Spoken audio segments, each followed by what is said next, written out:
in the Board of Education at 5:31. Everyone please rise to pledge allegiance to the flag that's up there. Pledge allegiance to the flag of the United States of America, to the republic for which it stands, one nation, under God, indivisible, with liberty and justice for all. When you are ready. Mr. Berger. Here. Ms. Conway. Here. Mr. Corey. Here. Mr. Cronin. Here. Mr. Predis. Here. Mr. Ulido is excused. Ms. Hona here. Mr. Kisco. Here. Mr. Knight here. Mr. Putnam. Here. Mayor Carbona representative. Ms. Ferguson here. Ms. Klemazewski. Excuse. Excused. Thank you. Ms. Labby here. Mr. Pagola. Here. Ms. Schulte. Here. Ms. Stevens. Here. And Mr. Wilson. Here. Thank you. I'd like to try this without the microphone. Can folks hear me? Okay, that's good. I didn't really love the idea of having to hold it all night. So we'll have the approval of the agenda, but I'd like to ask that come with an amendment to move the TMS roof bid proposal to number 8, which would be right after our student representatives report, just so that we can get those folks out of here. They have something to, with their family this evening. So I would hear a motion with that amendment if there is one. Second. Okay, all those in favor? Aye. Any opposed? Okay, so that's our agenda. School community service and public participation. Is anyone signed up? It doesn't look like it. Is there anyone here who would care to address the board? Is there anyone online? Oh, okay, so I have to read the paragraph then, I'm sorry.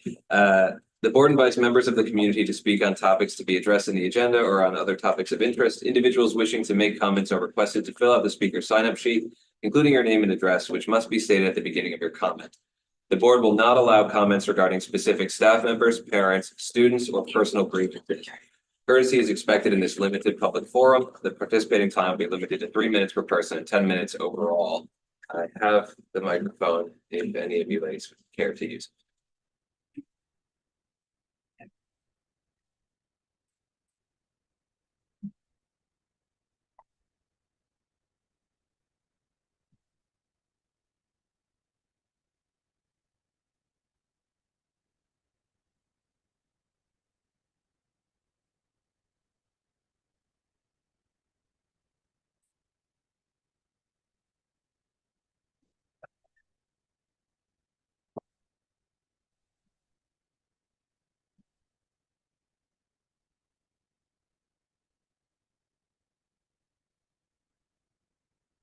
Good evening, my name is Alana Ortiz and I'm a Torrington resident. My name is Michaela Rodriguez and I'm also a Torrington resident. And my name is Ella Lee and I'm also a Torrington resident. Today, my peers and I stand before you representing the entire Torrington High School Student Council body. As the governing body of our peers, we feel responsible to advocate for their wants and needs. I'd first like to acknowledge that the new building is amazing, and the modern qualities are certainly beneficial to our educational enrichment. Unfortunately, its current state does not represent the Raider family. Our student body misses the iconic student murals all throughout the building. We miss the personalized decorations that can be found in all the teachers' classrooms, and generally speaking, we miss the Raider spirit that was so deeply ingrained in the old THS. Again, we are thrilled with the new facilities, and we certainly understand and respect the thought process behind keeping the new school as pristine as possible. But at times, the solid colors and empty walls have become disheartening. There is a lack of expression, and the Raider spirit is suffering as a result. On behalf of the entire student body, we think that it's safe to say that we can use a change. Whether that comes in the form of murals or decor being committed on the walls, we would be extremely grateful for any modifications to the decorative restrictions. Thank you for your time. Thank you. Is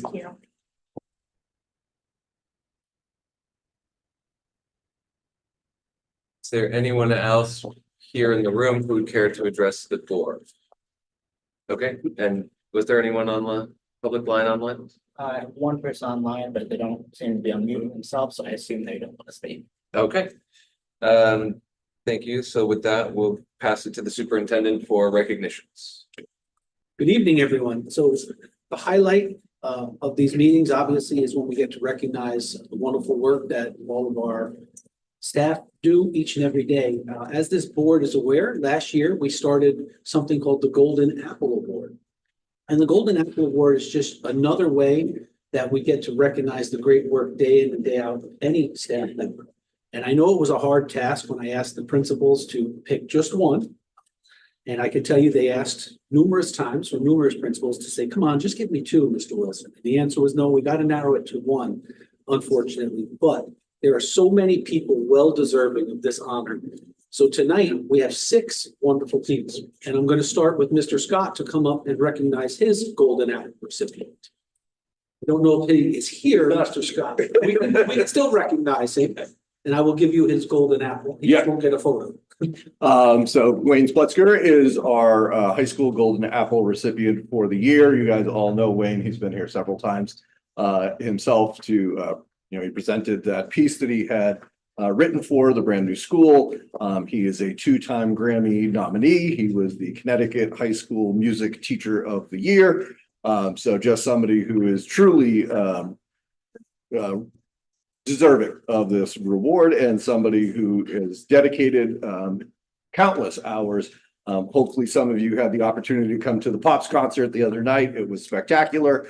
And if you didn't, make sure you come next year. Next year, we'll be back into the regular setting for the Pops concert, which will be our gym. So we'll go back to the old style. So it's really exciting, but Wayne couldn't be here tonight, so I'll take the Golden Apple for him. Maybe I'll give it to him. Maybe I'll put it on my desk. Thank you, sir. Thank you. And after all of the Golden Apple recipients receive their award, I would ask that we all stand here for a photo and we will line up like we would normally. So, Mr. Klein, you are up next.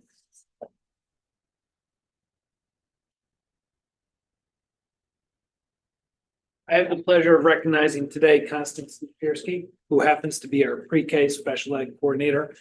Constance does an amazing job at Forbes, really connecting with our families, leading our PPT process at Forbes and also district-wide. She does a great job of being that first familiar face to our families, going out in our community, doing a lot of great service and support, doing home visits, and also being able to lead some great professional development for our earliest learning classrooms. Constance is that smiling face that really our first families get familiar with, and she does a wonderful, wonderful job. So I want to take that honor. Thank you very much. This is the wonderful Golden. Box with you can stand with. Here's the rest of it. Ms. Galullo, come on down.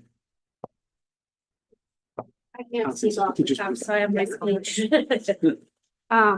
Torrington would like to recognize Casey Loffer as our Golden Apple Award winner.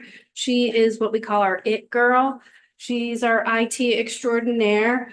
In the world of education, the role of technology has never been more significant, and among the unsung heroes shaping the future of learning, Casey Loffer stands out with exceptional communication skills, really strong relationships with the staff and the students.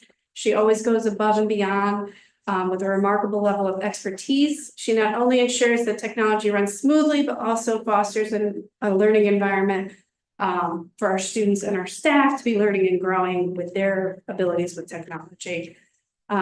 Something she does kind of above and beyond, she tends to come in our building every morning and set up for all of our substitutes. So it helps us keep subs, and they want to come to Torrington because they come in and they have their smartboard all set up and their Chromebook all set up. And if there's ever an issue, she goes around and says, who's got a sub today? I'm going to come around and check. So just those little, like, knowing what to do before having to be told is really what makes her stand out above everyone else.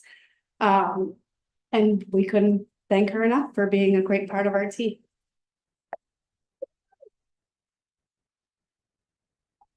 Thank you. Congratulations. Thanks. Well deserved. Dr. Buchanan.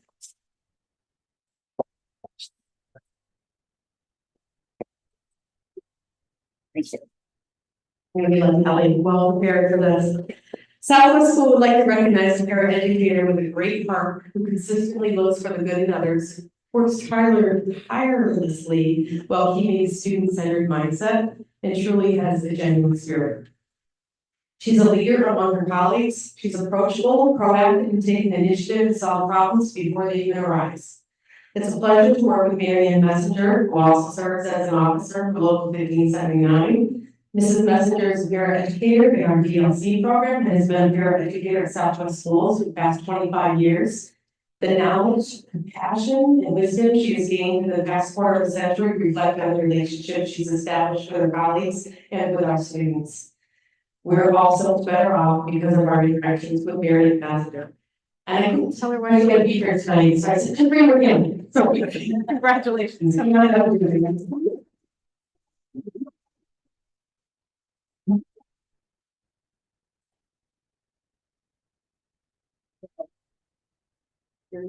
Thank you. Mr. Michelson, come on down.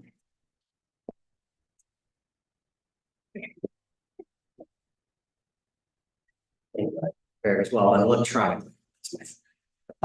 So tonight I get the joy of sharing some words about someone who embodies what it means to serve students with heart, dedication, humility. Our Golden Apple Award winner, Lucilia Fernandez, who is there. I hope she's in the camera. She's not on vacation right now. She's not at a big fancy dinner.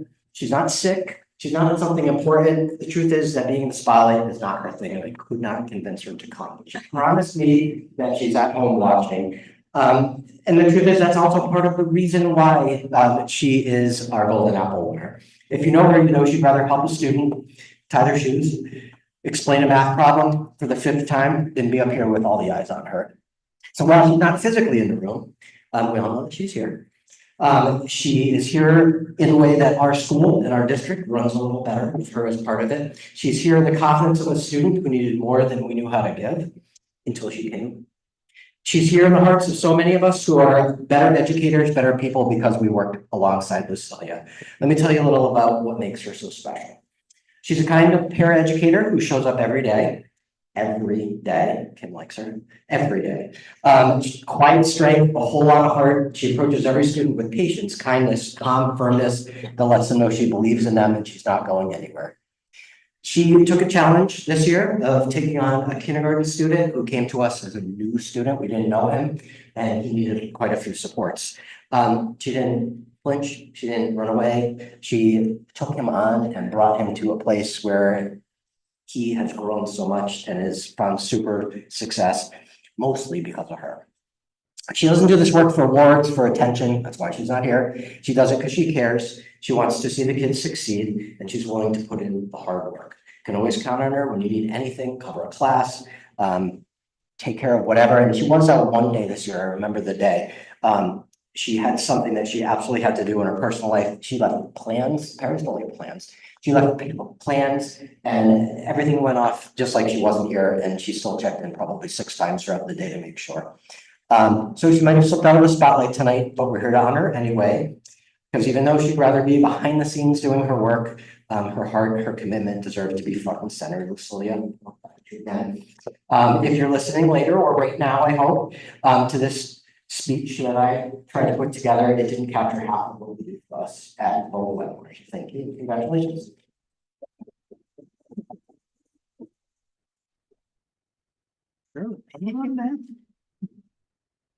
So I'm playing for Shelley today, who couldn't be here. We are really excited at Torrington Middle School to have Jill Shikarelli as our Golden Apple winner. I've known Jill, I've had the luxury of working with her and privilege of continuing to work with her in administration.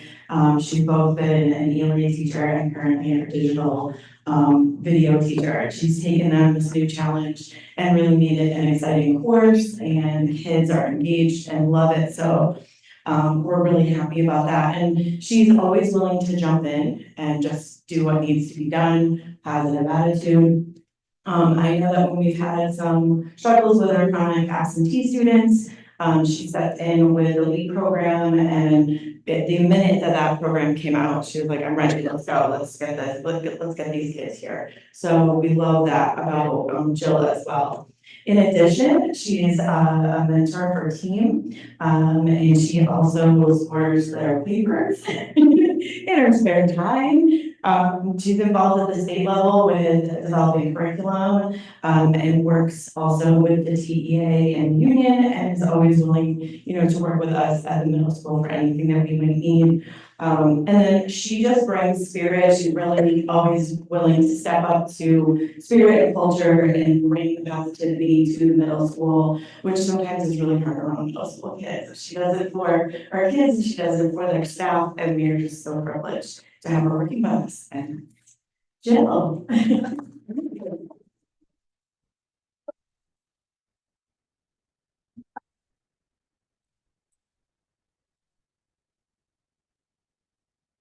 We're gonna try and do this.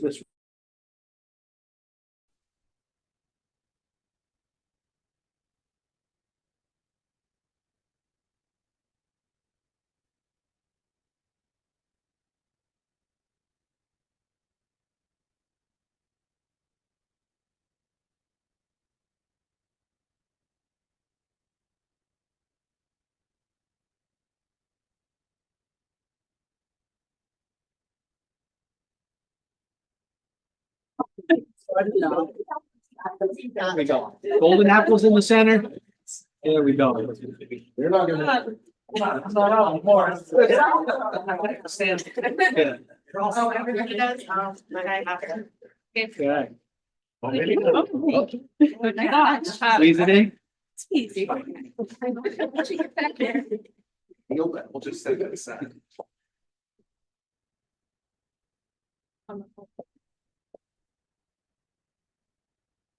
Great job, everybody.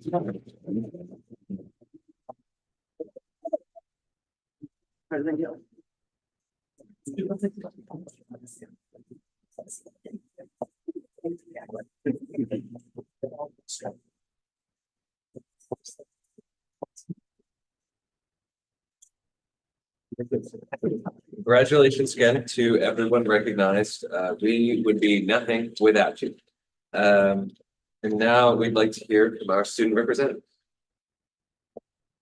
Good evening, everyone. Yeah, my name is Matt Sai, And my name is Elizabeth Chiganos. and we will be your student presenters tonight. So this month at Torrington High School, we're thrilled to announce that our principal, Mr. Scott, has You been gotta turn named. it on, I'm sorry. Oh, we turned it off. Oh, Hello. there you go. So this month at Torrington High School, we're thrilled to announce that our principal, Mr. Scott, has been named the 2025 Arts Advocate by the Connecticut Arts Administrators Association. So this prestigious award, it highlights Mr. Scott's ongoing commitment to fostering the arts local in THS and through the Torrington community. His leadership and dedication to the student expression and creativity continues to make a lasting impact. So big congratulations to PR Scott.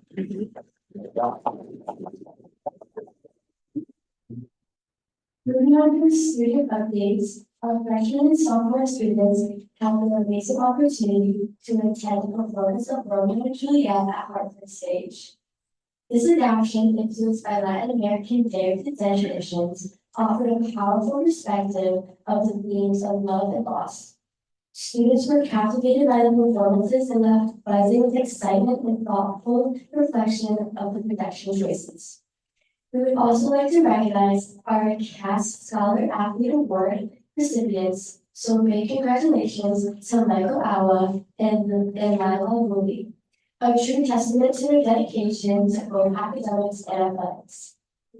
Last Saturday, the Torrington track team was the NBL championship, where many of them won medals in their events. Michael Allen stood out during the award ceremony, where he won first place in long jump, high jump, and triple jump, and also received awards for most outstanding jumper and most outstanding performance of the week. That's not what Mike used. Now, onto our unified sports team. They wrapped up the season with the NBL end of the year picnic. It was a joyful day for games like volleyball, kickball, soccer, cornhole. There were also creative activities like face painting and pop art. The spirit of inclusion and teamwork has been felt throughout the day with our student partners like QL making it a success. Also, the FCCLA members had a joy meeting their fourth grade pen pals from Southwest Elementary in person. After a year of exchanging letters, the students finally came together for a meet and greet full of fun games and even a favorite fun contest. This is the second year of this heartwarming partnership, and it continues to build meaningful connections across grade levels. Our art students took a trip to Metropolitan Museum of Art, immersing themselves in world-renowned collections that broadened their artistic understanding and inspired their own creativity. Members of our science club visited the Sharon Audubon Center, where they explored local ecosystems and wildlife conservation efforts, an engaging hands-on extension to their scientific learning. So our seniors had a great time at Boulder Ridge, swimming, kayaking, playing tennis, celebrating the new chapter that awaits them. Also, with AP testing over, our AP students had a great sigh of relief. Shout out to Mr. Marshan, our AP coordinators and our AP teachers for supporting us throughout the journey. I know it's been like, this was a rough season, like the AP psych just like floated on this test. Also, multicultural day, and our final battle of the class is coming up on Friday, so tomorrow. And currently, seniors and juniors are making next win. And our multicultural members have been working and practicing hard for their performances, so we look forward to that happening. Lastly, our General TC cadets had the exciting opportunity to join Bradley Air National Guard Base. The experience offered a behind-the-scenes look at military operations and career possibilities in the armed forces. Ms. Brewer was recently announced as Torrington High School's Teacher of the Year. She's a coach, teacher, EMT, and inspiration. As our school's host-site advisor, we were able to attend the annual CP State Conference at Naugatuck Valley Community College, where members attended several workshops, and Matt and I were able to compete in an event. As a new club, we had a fair share of bumps throughout the year, but Ms. Brewer has been very open-minded and committed to the job. As presidents and vice presidents of Close to Health Professionals, we had to do a little promo. We would like to share what we've been doing in the school. So this month, we're currently planning to train and get members certified in basic CPR first aid, hopefully by June, and to see members become certified. So furthermore, we hope to expand the club's community outreach in the future through like vaccine drives, mental health awareness, and possibly expanding our clubs to be part of the American Red Cross. So finally, we would also like to address the passing of a beloved member of our community, Haley Torrington. So Haley was a student, a classmate, and a friend of many, and this loss had a large impact on the Torrington community. Support has been available to all students and staff in need. A small memorial has been set up by friends and classmates in the cafeteria in honor of her. Here at Torrington, we're all about community. So, and Haley had a big impact on this community. And I hope that Haley goes up from above, proud of her community, knowing that she was loved, cherished, and her memory will live on with us forever. Thank you for your attention, and this concludes this month's Torrington School Board of Education Student Report.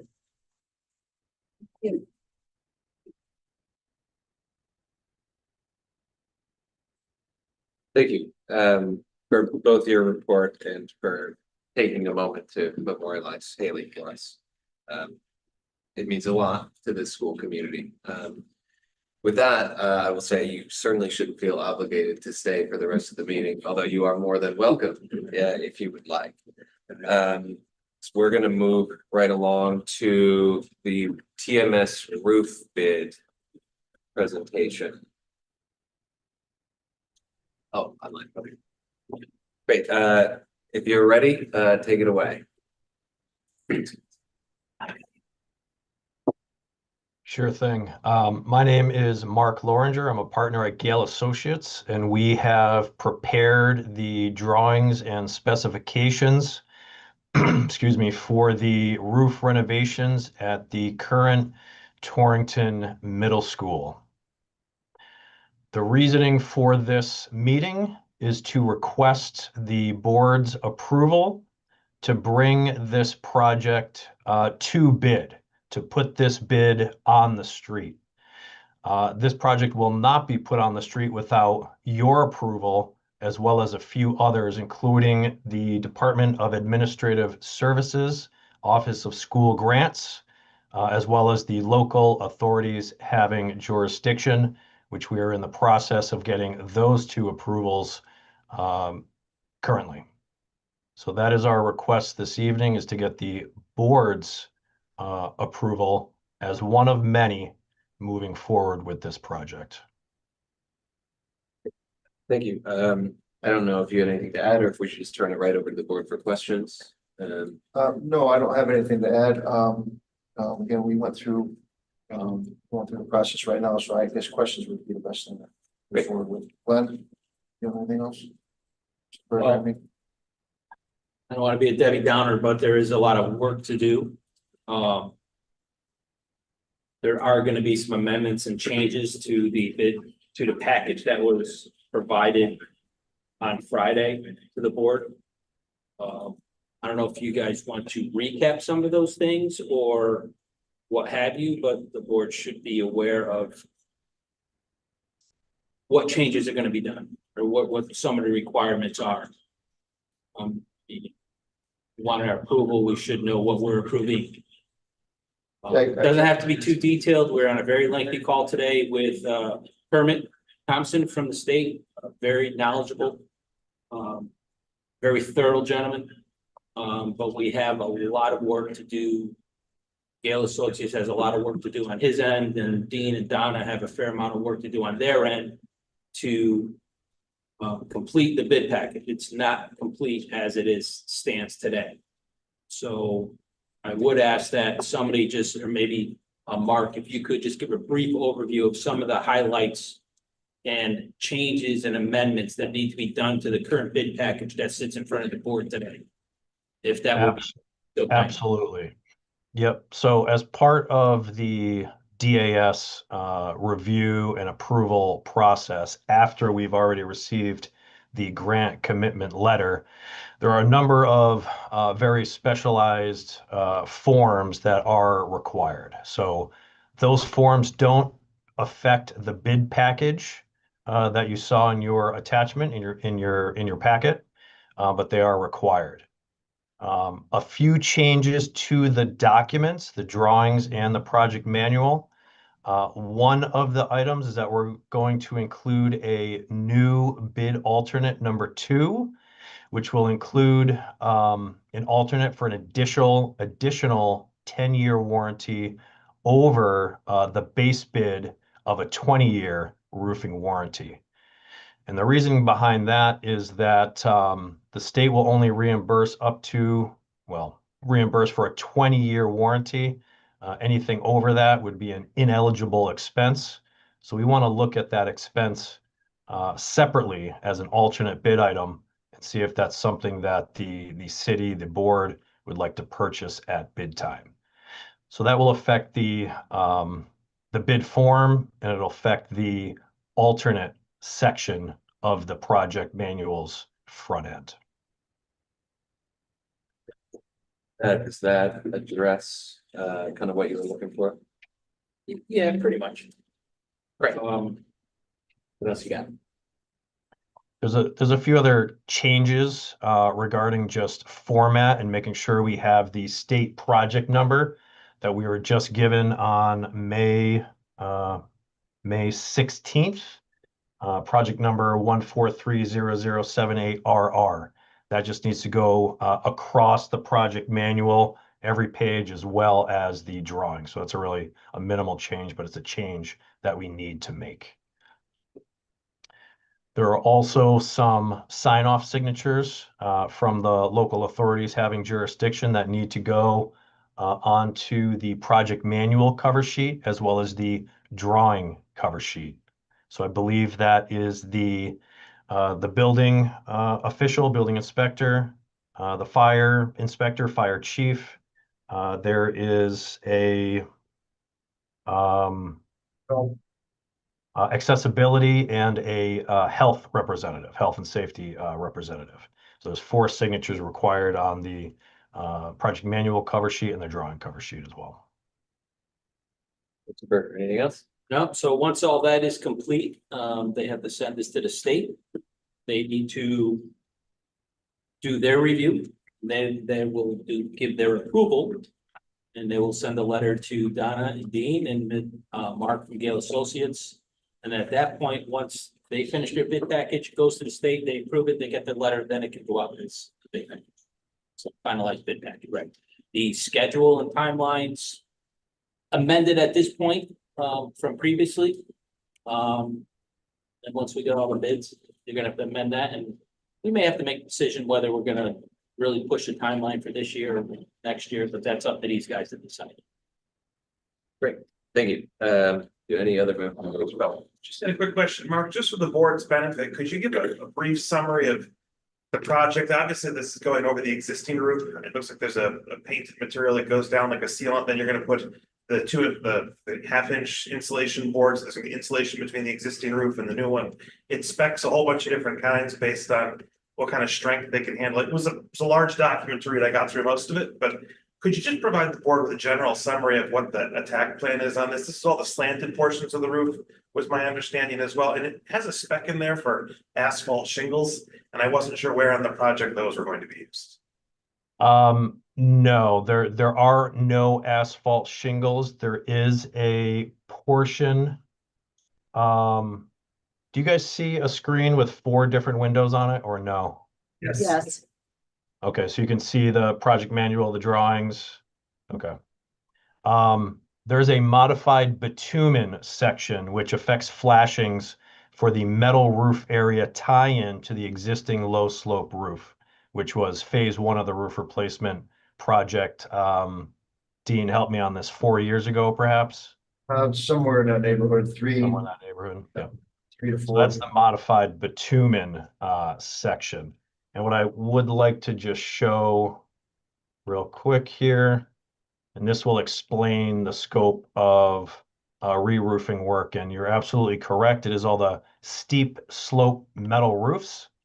And if you can see this detail in large detail, we have an existing roof rafter system, which is going to remain.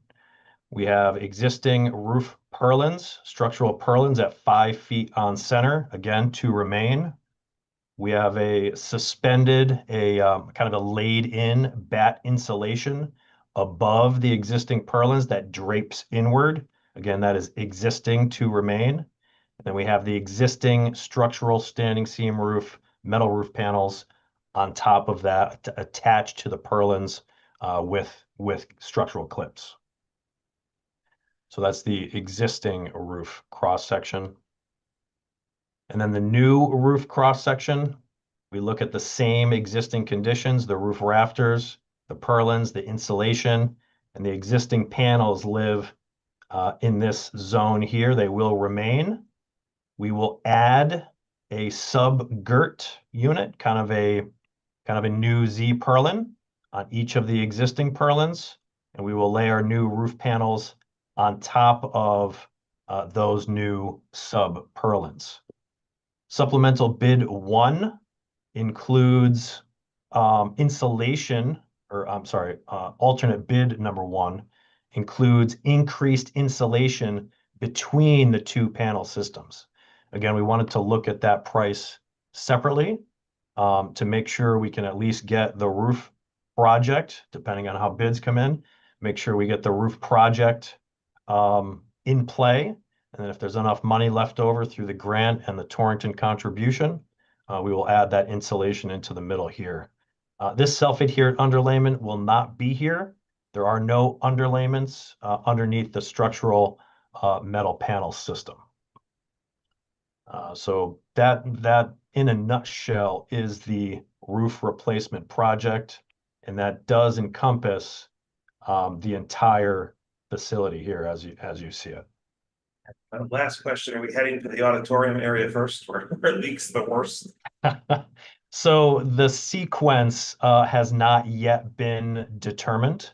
Currently, we had this shown as a 2-phased project, one summer of 2025, the other portion 2026, summer of 26. Seeing where we are right now, heading into June.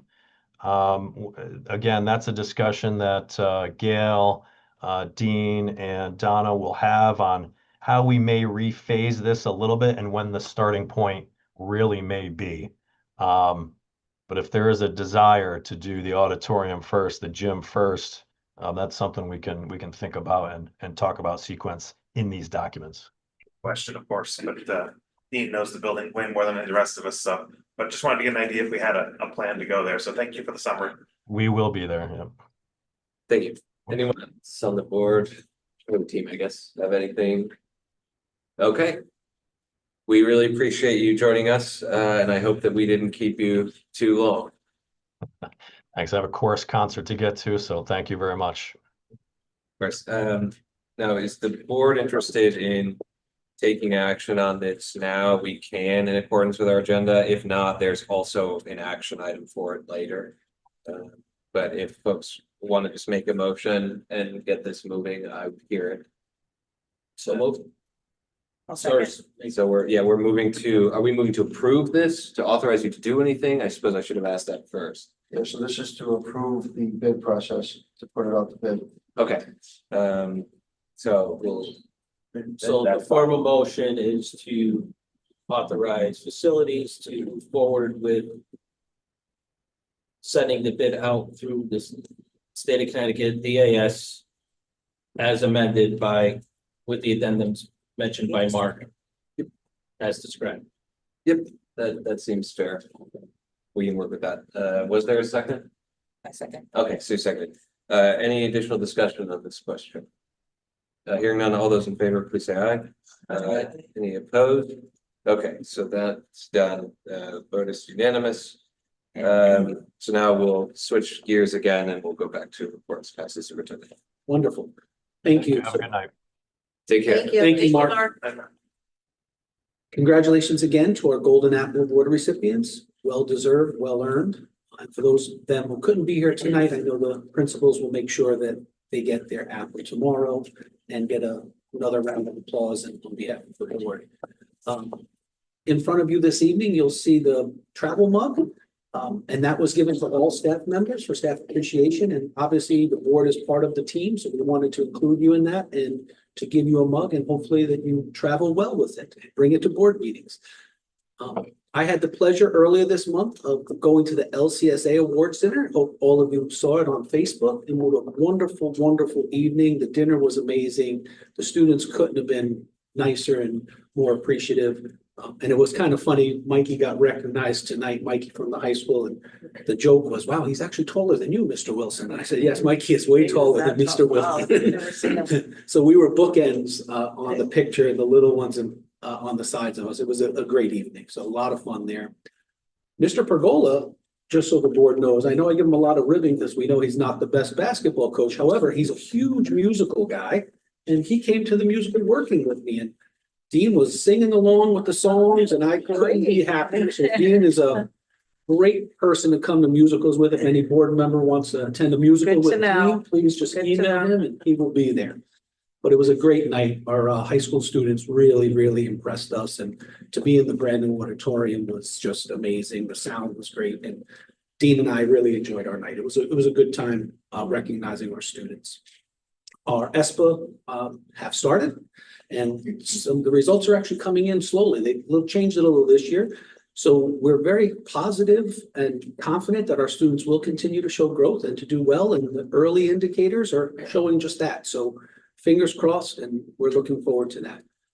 As my high school friend said, our AP exams, they were a little on the tougher side this year, but those are done.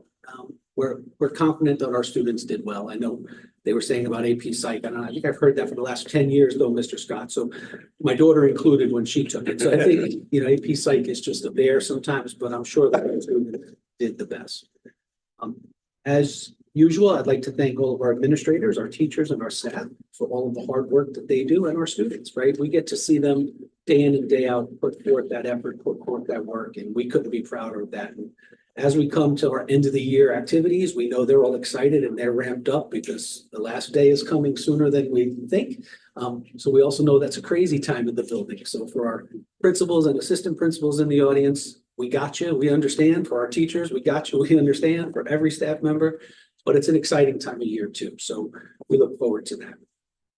If you also saw on Facebook, I had a great day fishing up at Burr Pond with the Unified Sports Team. Special thanks to Mr. Marchand. He actually invited me months ago and it was on my calendar. And when I showed up in my suit, he said, "I can't believe you're here." And I said, "Of course I'm here." I said, "You invited me fishing." I said, "I'm definitely going to come fishing." So as the students said, they said, "Mr. Wilson, I love your suit." And I said, "Well, it's a fishing suit." I said, "That was my fishing suit that day."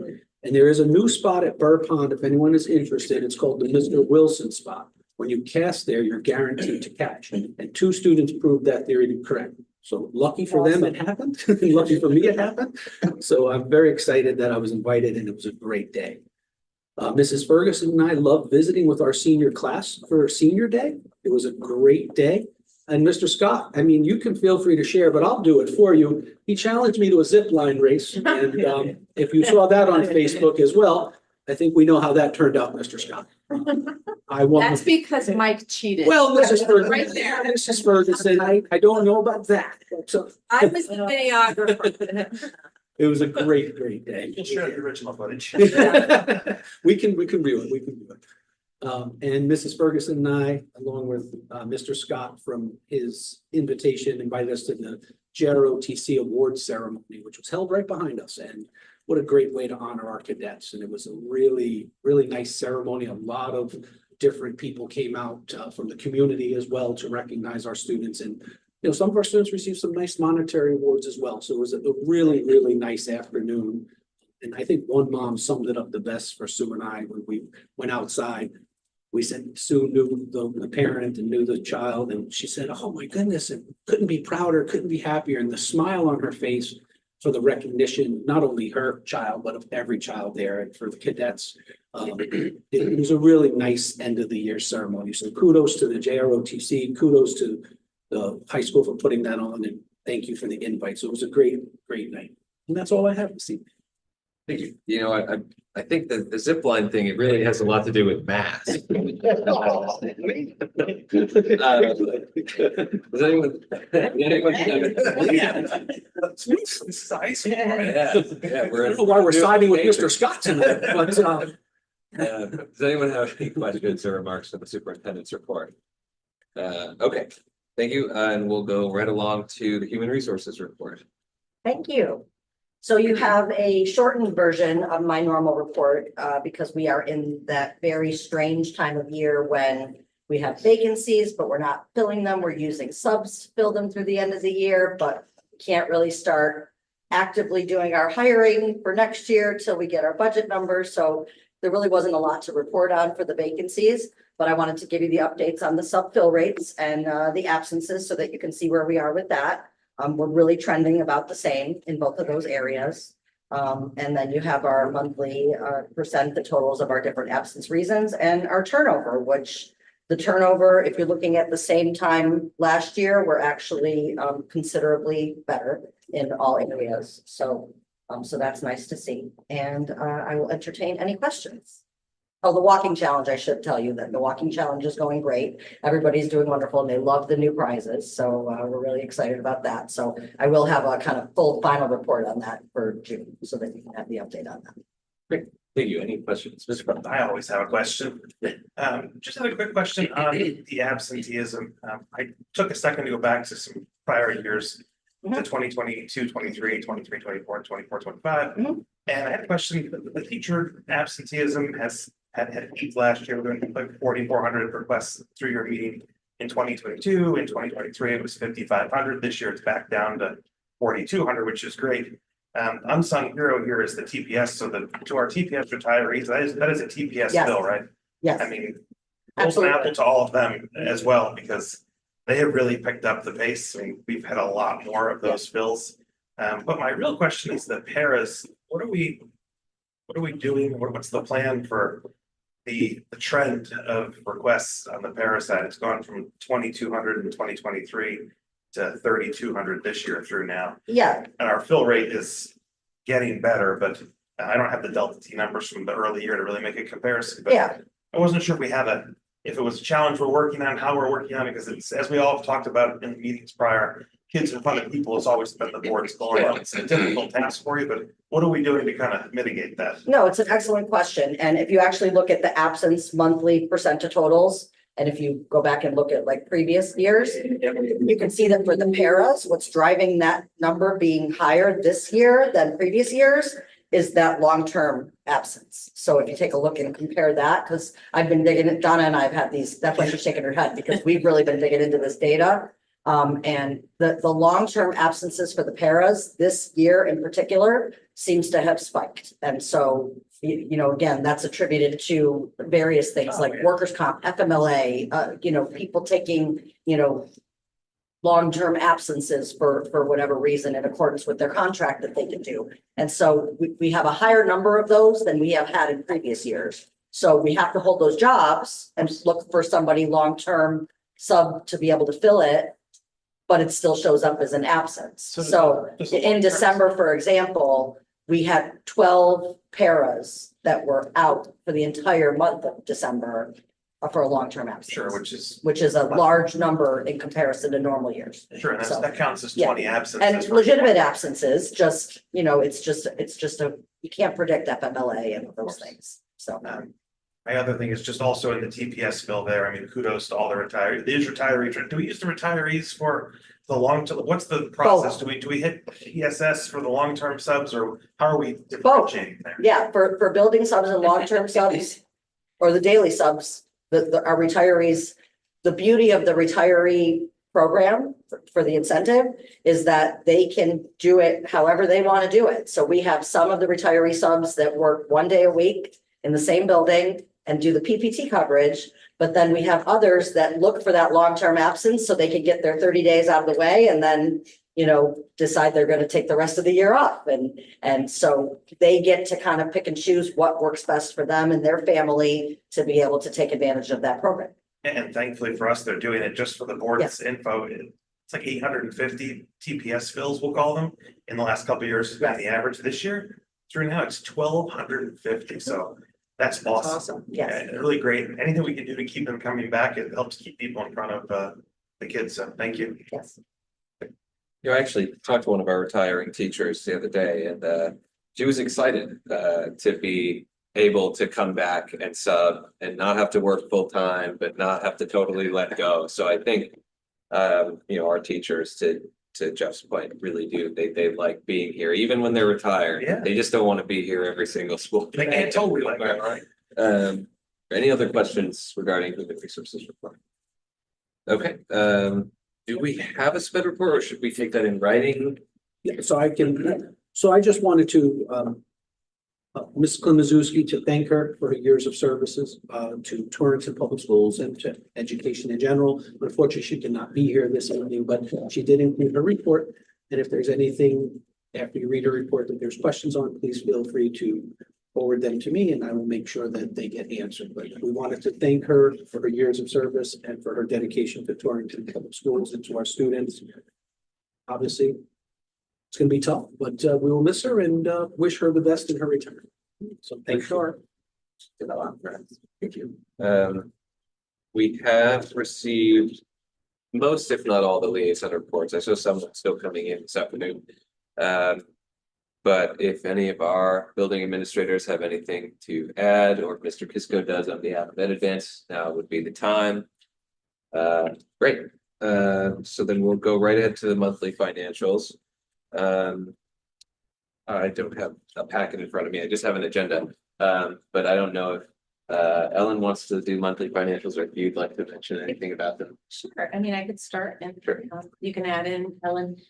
So yes, the April monthly financials were given out at our budget meeting, and they were posted on the website and sent to the board. And once again, we will actually send them in the minutes, so you have the hard copy or the digital copy in front of you. We are in great standing once again. We're about 80% through the fiscal year, and we're about 80% spent down. So that's a wonderful thing. And we had gone over the student activities funds, and those are in good standing. There were some questions with our budget, and I will be addressing them at the June meeting. And we also had a question, I believe, that Mr. Corey, you were asking about the building use revenue, that number had pretty much stayed the same, and we've updated it, so it went from around 1,000 or so to about 7,500-ish.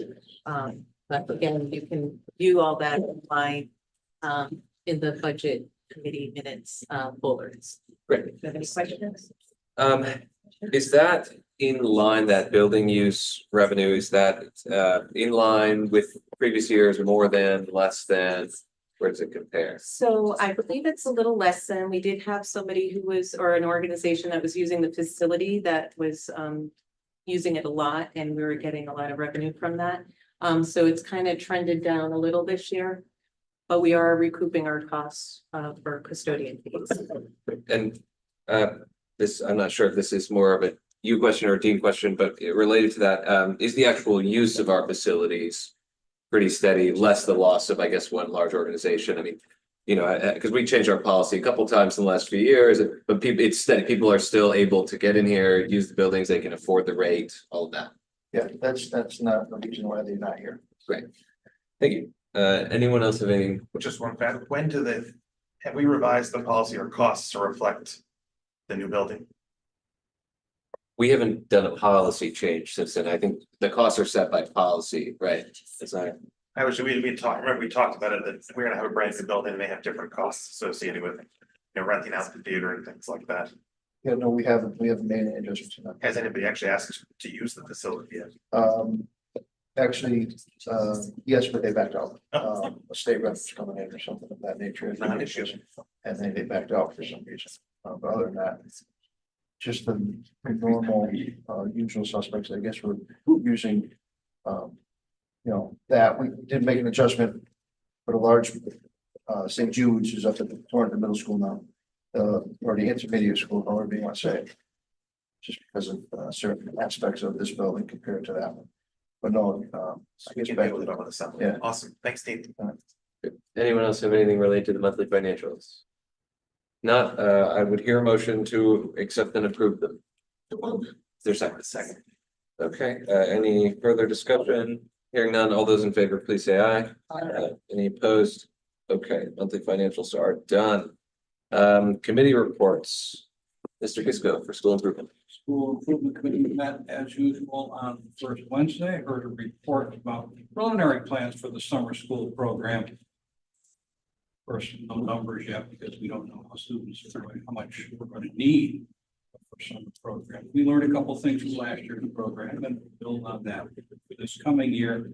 And Mrs. Ferguson, would you like to talk about the math program that we adopted? Just please. Sure. So at the school improvement committee meeting that John is referencing, we had Mary Gadge came and several of our instructional coaches and really made a beautiful presentation, I think, to the committee on a math resource that several of our teachers across the district have been, I'm going to use the word piloting because I think it works, volunteered to kind of use this resource throughout the year to get a sense of how they felt about it.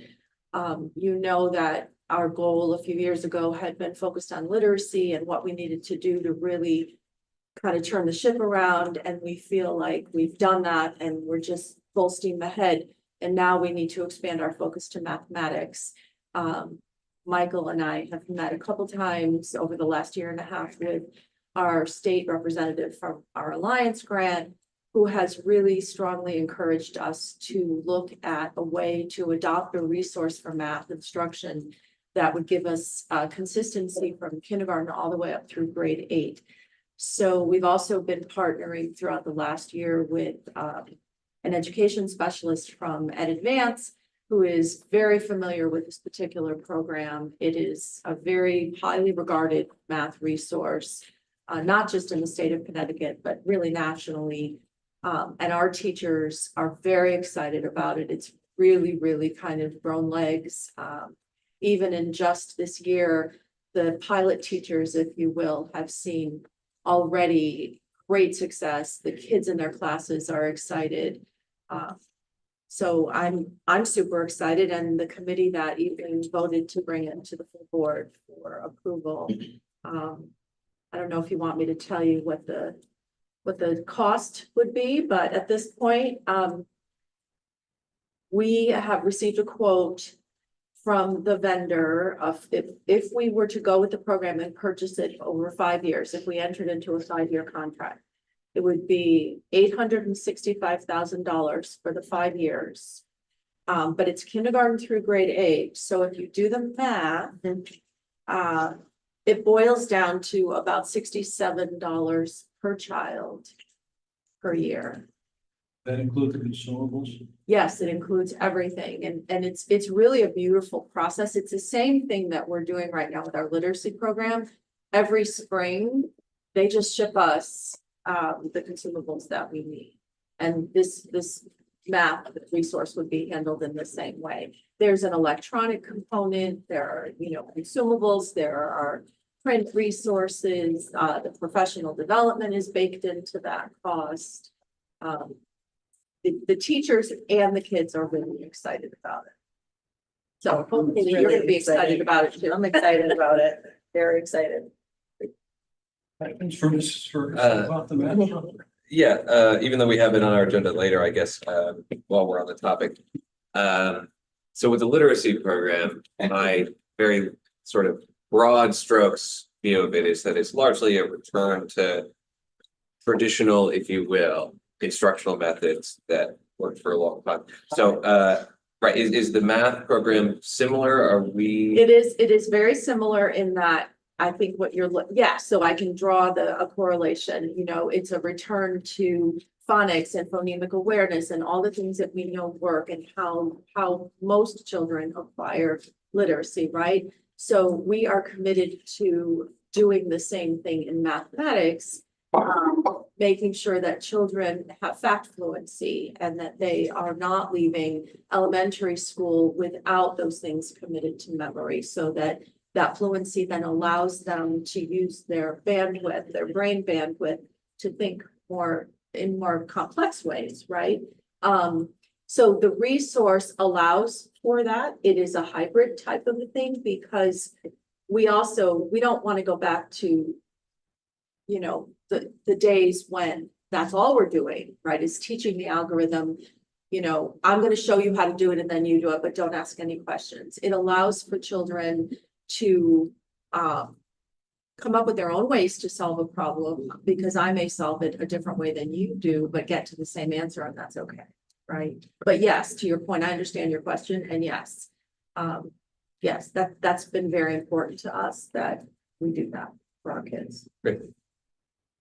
And you'll appreciate there's some vertical math in those books. I flipped through it, right back to our day, up and down math. Yeah, look, there's not a lot of problem solving to 5 times 5, but you need to know it before you can do the real problem solving, I guess is what I was getting at. In my humble opinion as a non-educator. No, I totally agree with you. Anyone else have anything related to the school improvement committee report generally? Okay. One more thing. Oh, yes. High school report next Wednesday at the last school meeting of the year. Great. Please come. Thank you. Next we have facilities and technology. Mr. Berger, you already had the show once for the roof, but tell us what else you got going on. Well, at our previous meeting, Rachel and her team, I believe we finished up with the majority of the school websites. All of Those are complete and online. She gave us a great update on social media and the traffic. And as far as facilities, we had 3 items on our agenda. One was the TMS roof, which we already spoke about. Project updates and contract renewals and revisions.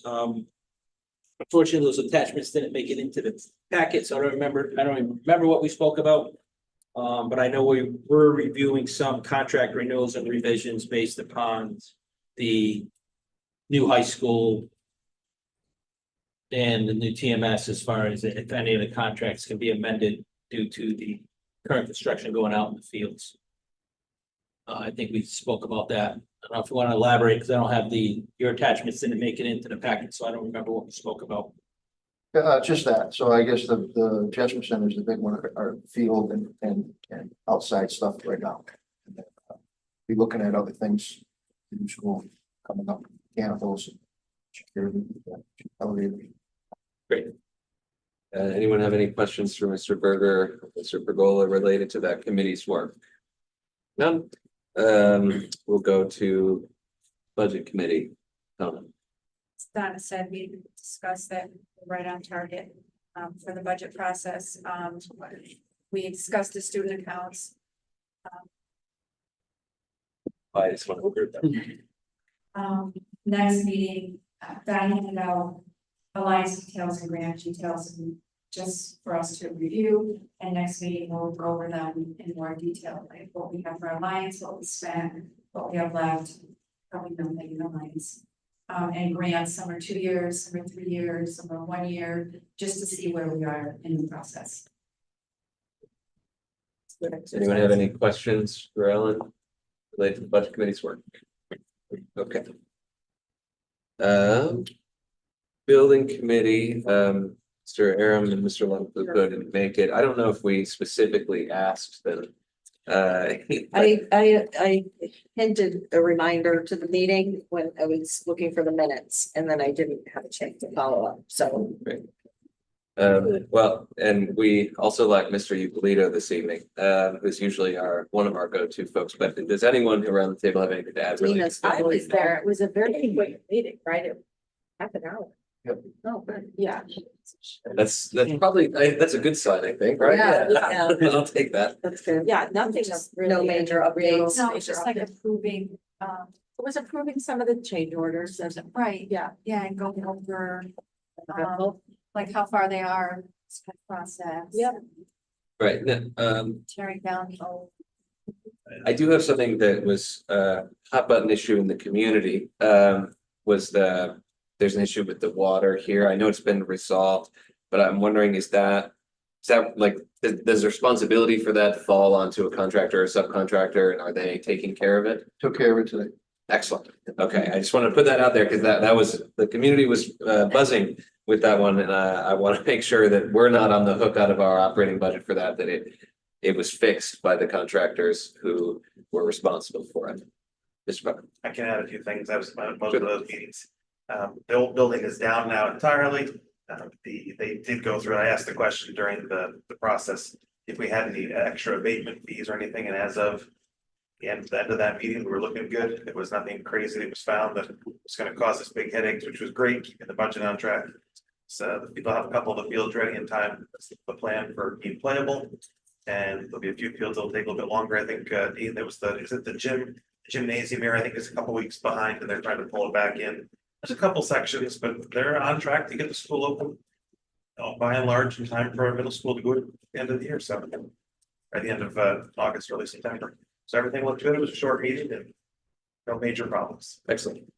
Anyone else have anything related to the building committee? Okay, we just have one regular meeting minute. So unless anyone has any additions or amendments to the minutes, I would hear a motion to receive and approve the Board of Education regular meeting minutes from April the 30th. Okay, any discussion? Hearing none, all those in favor, please say aye. Any opposed? Okay, those are done. I would do the subcommittee meeting minutes as one motion as long as there's no objection. So I would hear a motion for facilities and technology on April 9th, budget on April 9th, school improvement on April 2nd, and the building committee on April 10th. Is there a motion?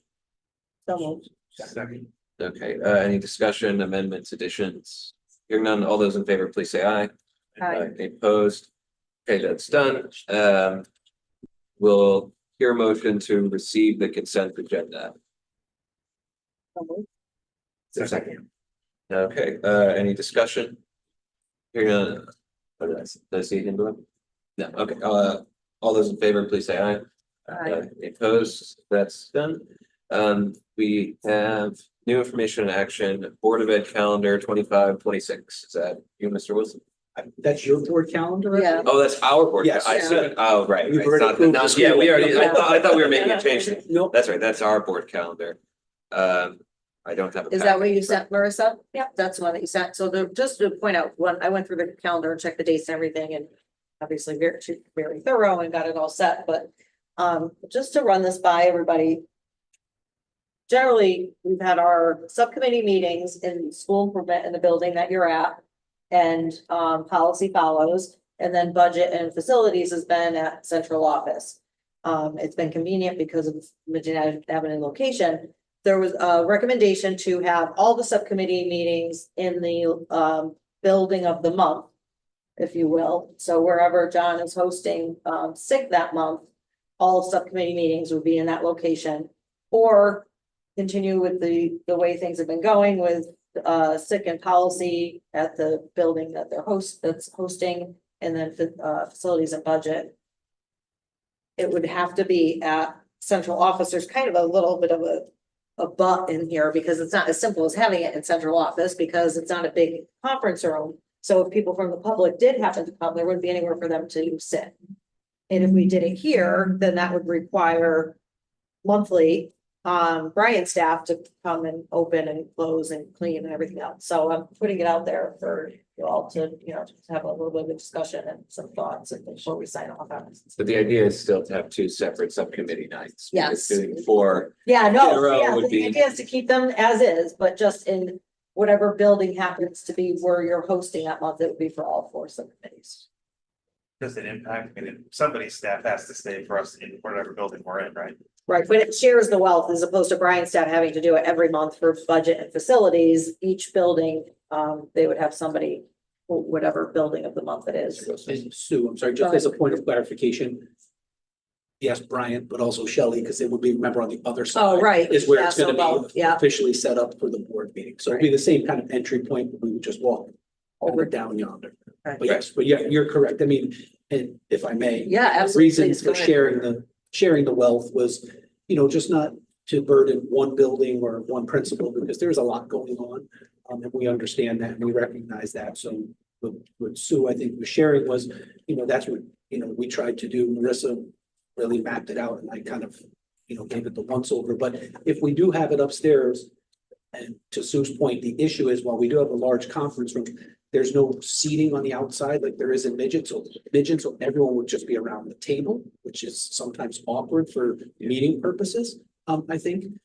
But that was the reason why we had discussed that. I think, I don't know if I articulated that. Yeah, no, I I think agree. That's perfect. that was the concern, but I think moving it around Yeah. does also not burden any one principal to say, are you coming here again? And not that they complain, they Right, do not. But Fair enough if you do. but I also, it might be nice to visit some of the other buildings as Right. well and give them a little visit now and again. So that was the reason for kind of juggling it up, if you will, and mixing it up. Just so you understand the thought process. The only thought I have is some of our buildings are quite old. So I know over the years, we've made a lot of accessibility upgrades. So I just want to make sure that we've thought about that wherever we're going to be having these meetings will be completely accessible to anybody who may want to attend, regardless of any mobility or accessibility issues. Correct.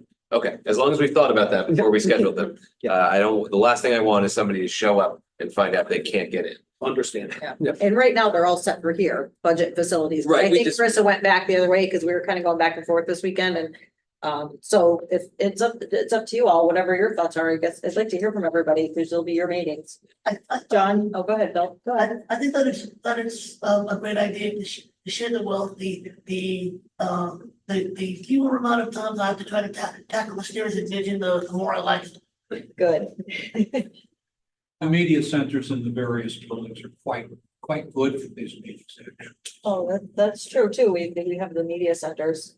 And in this building are you referring to, or all the buildings? All the other buildings, the elementary schools. Yeah, Fine. perfect. So then we could do that then. Yeah, I think it's good, that just, works. yeah, so each building, and then there's, I know there's times where some of us haven't been in some of the buildings and it's good opportunity for our principals to show off their locations. Driving somewhere, so it doesn't matter where. Yeah, exactly, right. So whatever works. Yeah, all right, so then Marissa, if you want to just pop it back, hopefully to save us both Sue's crazy way and then your way. So so if it's not, is it set in stone? Can we vote on it? Because we do have to set it by what, next month? Yeah. And I believe you could. Did anyone have a chance to look at it in the packet? Yeah, I think we're set to vote on it. I just Okay. wanted to put that out there on the location so that Okay, yeah, everybody was no, on the same page. Right, I just wasn't Okay. sure based on what you were just saying, Okay. whether it No, was ready she for put it voting. back in, yeah, Cause I so- I saw the packet, but I don't have it in front of me, so I only have so much recall space in here. So I think the motion would be with the contingency being that she put back budget and facilities will be with. At the same Yes, location. yeah. Okay. Super. Rachel, you got enough equipment in all these schools, or are we gonna be toting this around to every? Okay, great. So I would hear a motion to the effect of what Sue was just saying, which is that we would approve the calendar with the dates and times that were written, but with the amendment that budget and facilities will be held on the same dates at the same time, but in the same facility that policy and school improvement. So, So moved. is there a second? Second. Okay, any additional discussion? Pick one. Hearing none, all those in favor, please say aye. Aye. Any opposed or abstentions? Right, so that's adopted. Math textbook, well, it's more than just textbook program, right? Well, the math textbook adoption, I guess, is what the agenda says. Which we already talked. Right, we've discussed that a little bit. Does anyone have anything to add and additional questions? This is to replace bridges, right? So this is, we'll phase out bridges, the second edition in favor of what we saw that night. And that'll roll in the whole district all in 1 year. Awesome. That's the most, Out with the old, into the new. we have to do it that way, really Exciting. makes the most sense educationally, but also financially. That's the way to do it. Most next time. And it's baked into our Alliance grant proposal for next year already. Oh, yeah, Kristen. I just wanted to point out that I was there for the presentation and really the teacher feedback was amazing. And it seemed like a really good program to be implemented into our systems. And I really think that we need to get behind it as a team because even though it's going to cost a significant amount of money, it is best for the students. And really is best for the teachers and our staff. The ones that we heard from were extremely enthusiastic about it. It's a program that I think would really benefit our students. Cause like, as Sue said, it's not just one way of doing something. There's multiple. And, you know, as we know, a lot of us are parents and have students in the school system. Every child learns differently. And it's important to embrace that. So I think anything that's good for our students as well as our staff is something, as long as we can afford it, we need to. One last thing, I actually never mentioned my children in these meetings, but I asked one of my daughters at Southwest about the math room. She'd heard anything about it, knowing that she hadn't had it.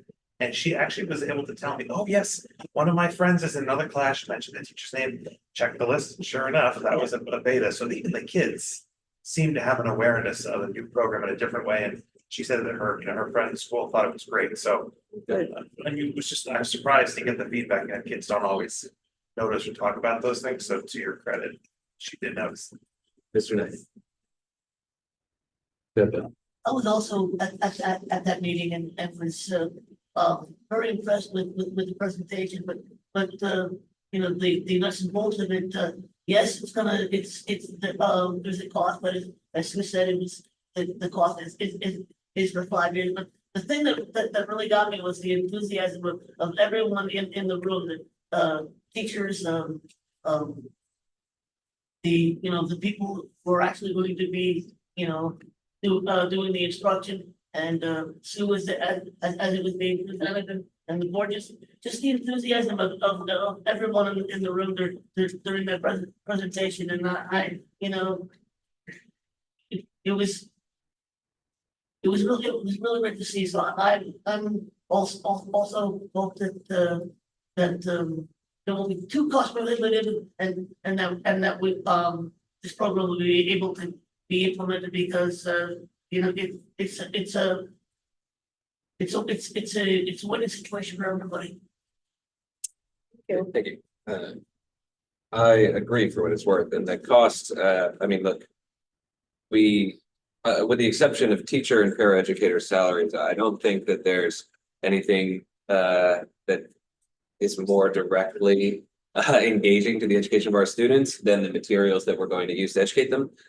So that's what we're supposed to be doing. The taxpayers give us this money to educate their kids. So with that, assuming there's no additional discussion, I would hear a motion to approve the program? So. Second.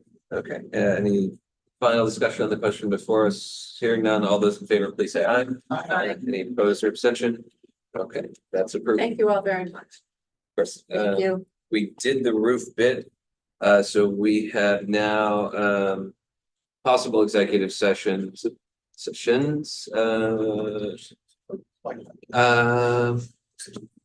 well, there's possible action. Yeah, so we have to do two separate here. Right, is it 2, 3? So, all right, the first one will be a possible executive session regarding a discussion concerning a confidential attorney-client privileged opinion regarding legal steps on how to commission a forensic audit for the Internal Service Fund, inviting in the superintendent. And that's it. Is there such a motion? So. Second. Okay, all those in favor, please say aye. Opposed? We are in executive session at 6:47.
we are back in open session at 7:21. Can I see the draft motion from you?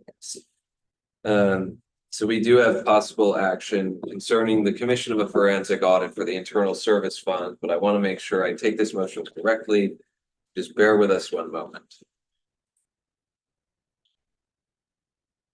Sorry, closed it.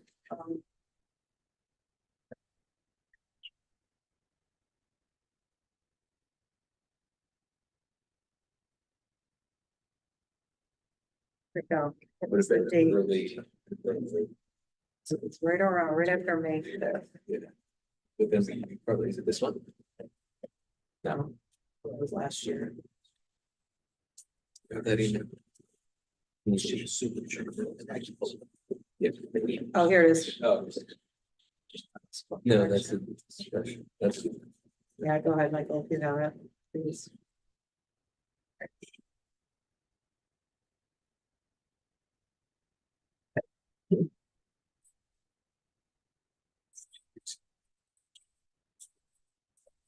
Today.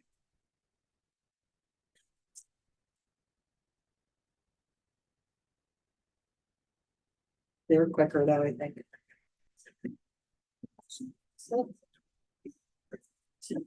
Did you have a point? I send it to you now. I deserve an extra award. No.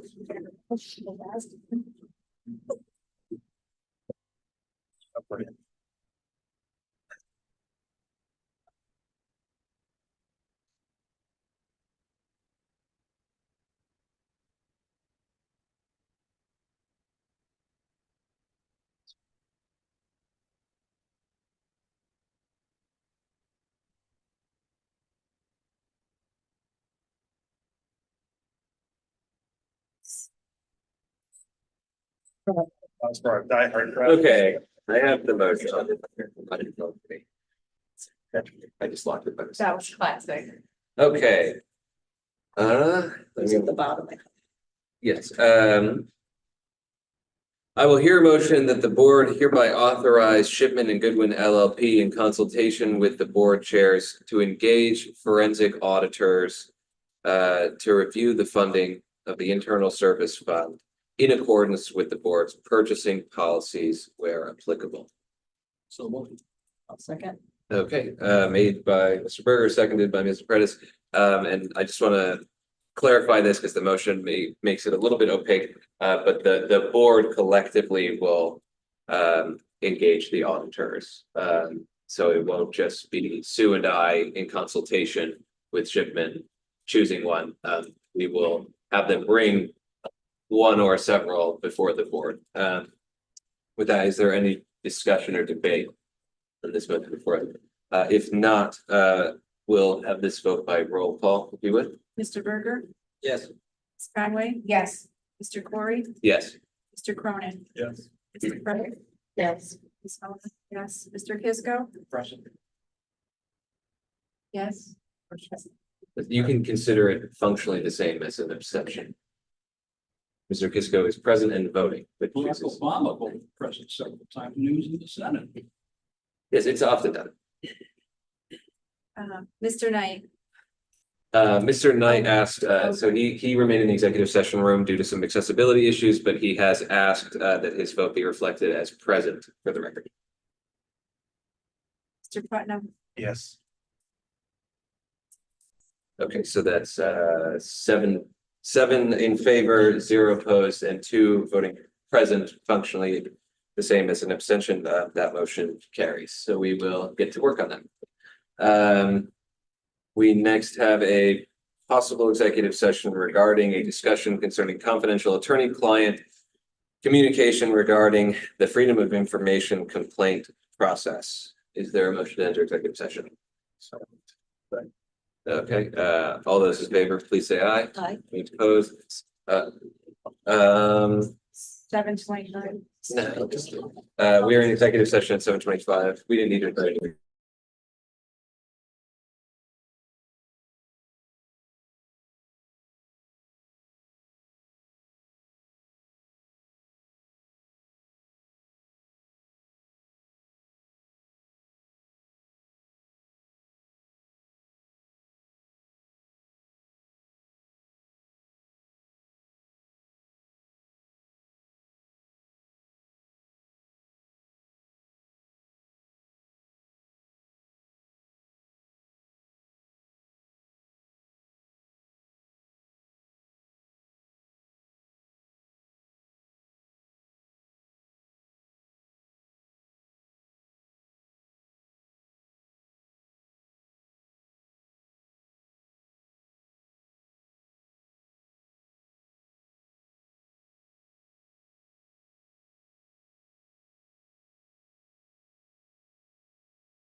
session here at 7:40 PM. There is no action related to that, so we next have a possible executive session regarding non-union contracts. Is there a relation to executive session? Discuss and say.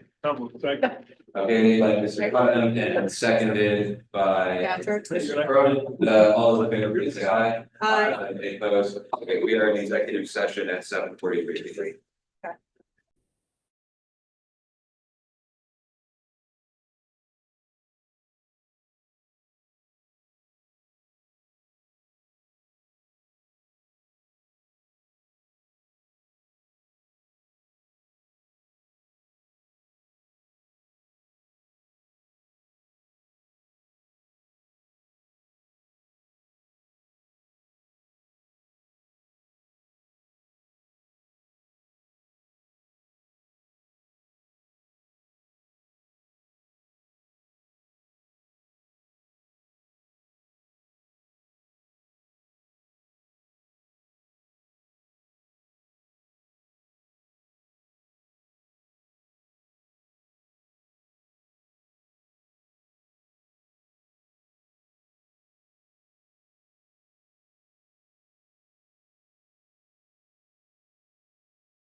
Yeah.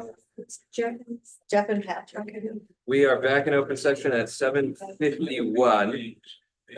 We have a possible action regarding the non-union contracts, as they were presented. Is there such a motion? Is there a second? Second. Okay, any discussion, debate? No? Okay, all those in favor, please say aye. Aye. Any opposed? Mr. Berger, any abstentions? Okay, so that carries. Items for the upcoming agenda. It'll probably have to be a special meeting, but we will definitively have our budget number by next week is when the city's voting. So we'll have that, maybe hopefully some stuff related to the roof project if it goes quickly. That's all I have top of mind. Anyone else have anything? They really put the city meeting for setting the bill rate on the night of our meeting. Yeah. Same time. Yeah. Yeah, excuse. You are, yes. Actually, can I be excused too? Yes. Sure. We can reschedule something. No, it's fine. Anytime. Yeah, I'm liable to get thrown out of city hall, so I'll leave that work to you guys.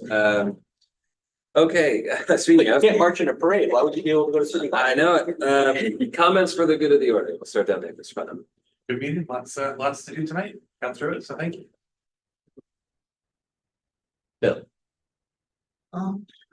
Yeah, it was, good meeting,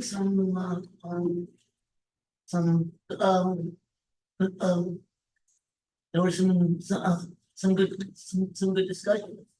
And,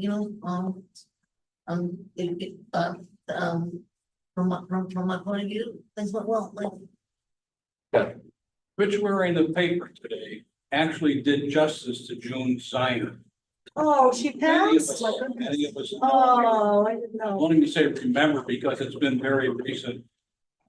For her reading and enrichment program that she ran in the glass building. Yep. She worked so hard for kids and so much to do with awareness of dyslexia, for instance, and so on. Sorry to hear that. The woman was, as the Brits would say, I think it's more of a Brit phrase, a force of nature.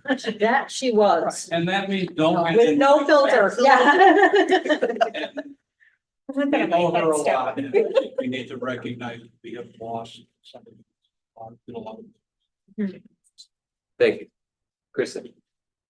Great meeting. 1 month from today, I will be on another vacation, as Gary says. I did buy the Wi-Fi on the cruise, so hope you'll still be able to join. If I can't, I apologize. It's okay. I'd rather be on vacation. Good meeting. Good. Great meeting. Just kudos to everybody on your team, Mr. Wilson.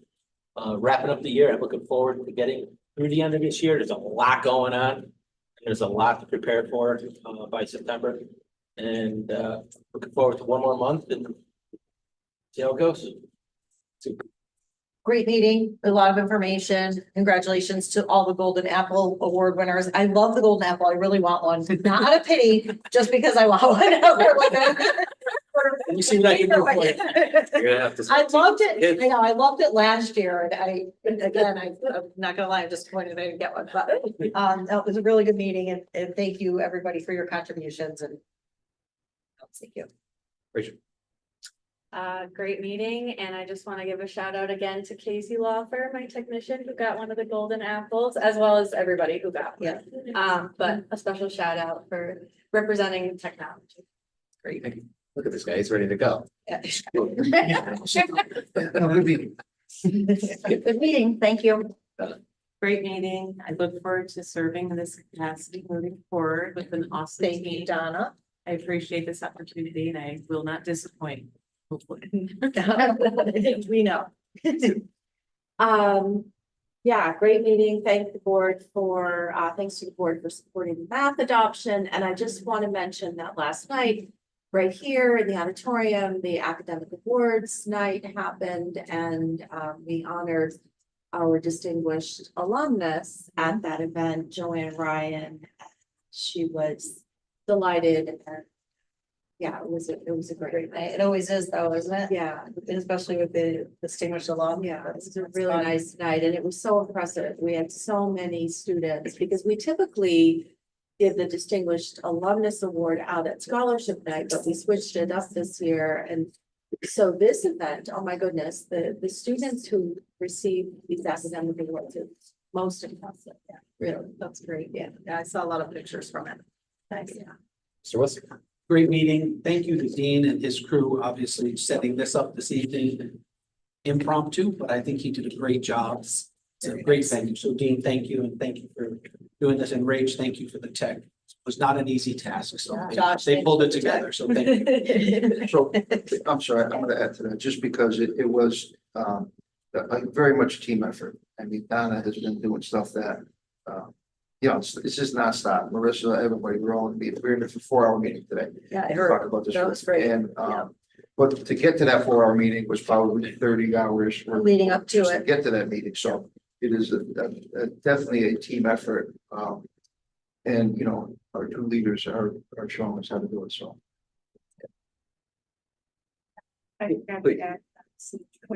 The seal by Learner's Day is Tuesday at 6 here. It's so great. It is. Last year we couldn't come, and we did sneak away for a couple minutes because it was the same night as our meeting, but at least this year we will be able to enjoy it. 30 something. 32. 32. Wow. That's Got the awesome. first Is digit. this your highest number yet?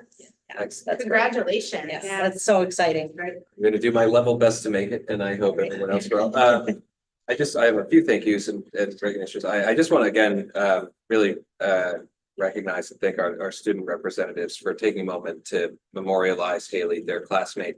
I think that was brave and difficult for them to do and well worth doing. And I'm proud of them for bringing that forward during their student report. I'm also really excited to have our first meeting here in this building. So thank you for everybody who put some work into that. Thank you to our ASO as well for looking out for us and for opening the door so people knew where to enter.